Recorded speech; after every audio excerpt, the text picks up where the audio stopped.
অমূল্য, আবার পুরনো কথা তুললে। তুলি কি আর সাথে? দুঃখ হয় গো, দুঃখ হয়। তোমার মেয়েটা বড় হয়েছে, তার তো বিয়ে দিতে হবে।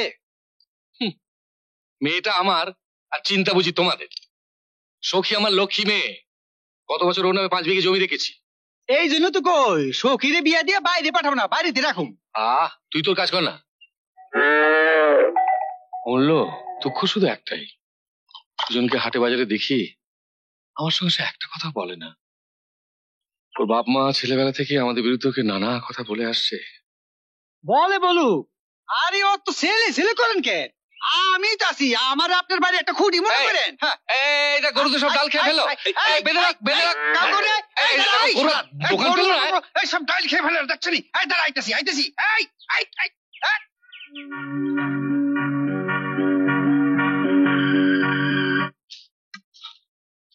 সুজন, ও সুজন। কে রে? ও মন্টু, কি হয়েছে? তোর গরু বেঁধে রেখেছে? গরু বেঁধে রেখেছে? কোথায়?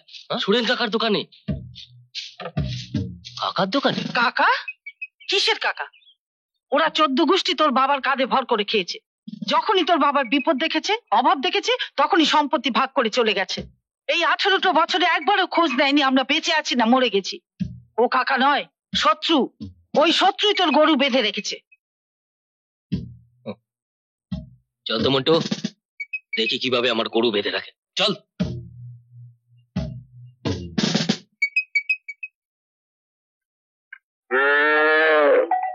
আমার গরু কে বেঁধে রেখেছে? কি হলো? কেউ কথা বলছে না কেন?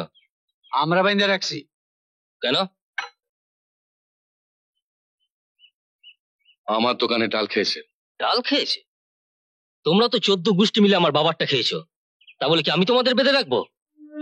দেখ সুজন, তোর বাবারটা খেয়েছি কি না খেয়েছি সেই হিসেবে আমি তোকে দেবো না। তুই ভাইপোর মতো থাকবি। সেই সম্পর্ক রেখেছো? 18 বছর ধরে কোনো খোঁজ নিয়েছো? আমার বলছে কাকা। এমন কাকার দরকার নেই। কেশো, তোরা ওকে থামতে বলবি না, আমার মার খেয়ে মরবে। কি? গায়ে হাত দাও তো দেখি। গরু বেঁধে রেখেছে আবার বড় বড় কথা মারবে? দেখি কত সহজ, গায়ে হাত দাও তো।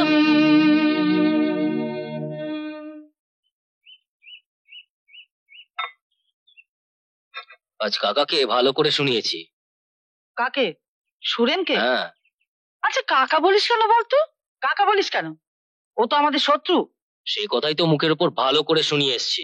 খুব ভালো করেছিস, সারা জীবন এইভাবেই শোনাবি।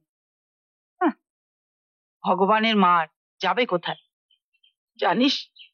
ছোটবেলায় তোকে কি মারতো, আর আমি বেঈমানটাকে কত ভালো ভালো জিনিস খাইয়েছি, কত আদর যত্ন করেছি, অথচ একদিনের জন্য আমাকে বৌদি বলে ডাকলো না। মেয়েটা বড় হয়েছে, তবু বাড়িতে আসে সেসব ছাইপাশ খেয়ে। লজ্জা শরম কিছু নেই রে? মেয়েটা যদি জিজ্ঞেস করবে কি উত্তর দিবি? কি আর বলবো, মাথাটা নিচু করে রাখবো। সারা জীবনই তো মাথাটা নিচু করে রাখলাম মা। তাই তো বলি, লজ্জা শরম কিছু নেই। আর কত গালমন্দ করবে মা? এককালে দাদা বৌদির গাল শুনেছি, বাকি জীবনটা তোমার গালমন্দ শুনে কেটে যাবে। সেদিনের ছেলে এখনো নাক টিপলে দুধ বেরোয়, সেই সুজন বাজার ভর্তি লোকের সামনে আমাকে গালাগাল দিয়ে গেল, অপমান করে গেল। সুজন এসেছিল তোর কাছে? হ্যাঁ এসেছিল। কি হয়েছে বল, আমাকে বল বল। সুজনের গরুটা আমার দোকানের ডাল খেয়েছিল, তাই বেঁধে রেখেছিলাম। সুজনের গরু কেন বাঁধতে গেলি? আমি কি জানতাম ওটা সুজনের গরু? ছোটবেলা থেকে ওকে কোলে পিঠে করে মানুষ করেছি, আমার সব সম্পত্তি ওকে দিয়ে দিয়েছি। সেই সুজন আমাকে অপমান করে গেল মা। সুজন অনেক বড় হয়েছে। চুপ করো মা, চুপ করো। পরের ছেলে নিয়ে আমার কি? সখীর সামনে ওদের কথা একদম তুলবে না।